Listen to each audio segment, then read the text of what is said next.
अस्सलाम वालेकुम dear students. मां आहियां तव्हांजो teacher Mushtaq Ahmed, Beria foundation college Naushahro Feroze, subject teacher Sindhi MT। Dear students, अॼु असां ज़मान माज़ी क़रीब छा आहे, ज़मान माज़ी क़रीब जे बारे में सिखंदासीं। त डियर स्टूडेंट्स, तव्हांखे ख़बर आहे त को बि ज़मान हुजे, ज़मान हाल हुजे, ज़मान हाल जारी हुजे या ज़मान हाल सादो या ज़मान माज़ी क़रीब हुजे, उनखे सुञाणप जे लाइ असां वटि फ़इल हूंदो आहे ऐं फ़इल ई असांखे ज़ाहिर करे ॿुधाईंदो आहे त हीउ कहिड़ो ज़मान थी सघे थो। त डियर स्टूडेंट्स, अॼु असां ज़मान माज़ी क़रीब खे सिखंदासीं ऐं ज़मान माज़ी क़रीब असांखे फ़इल जी सूरत मां ख़बर पवंदी त ज़मान माज़ी क़रीब छाखे थो चइजे ऐं ज़मान माज़ी क़रीब कीअं असां सुञाणे सघूं था।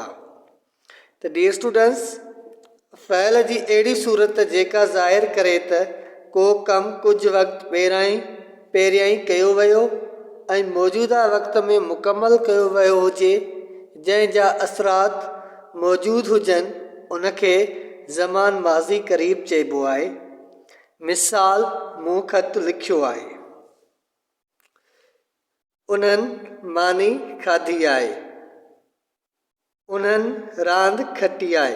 त डियर स्टूडेंट्स, हिन मिसाल में मां तव्हांखे 3 जुमिला लिखाया आहिनि ऐं इन्हनि मां साबित थिए थो पियो। जुमिलो नंबर पहिरियों आहे, मिसाल, मूं ख़त लिखियो आहे।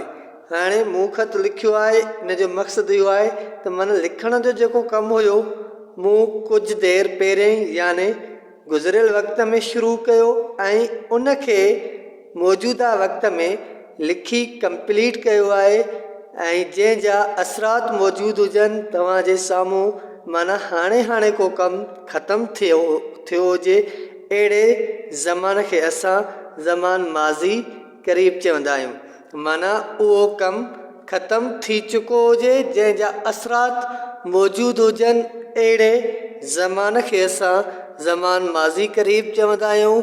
ऐं अॼु जो तव्हांजो लेक्चर ज़मान माज़ी क़रीब ते पूरो थियो।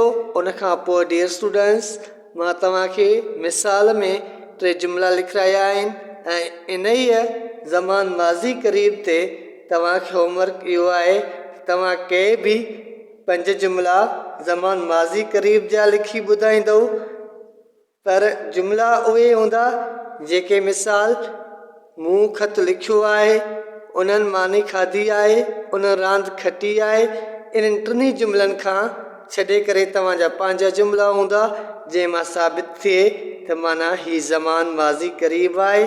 अॼु जो तव्हांजो लेक्चर ज़मान माज़ी क़रीब ते पूरो थियो। ईंदड़ लेक्चर ताईं ॾींदा इजाज़त। अस्सलाम वालेकुम डियर स्टूडेंट्स, अल्लाह हाफ़िज़।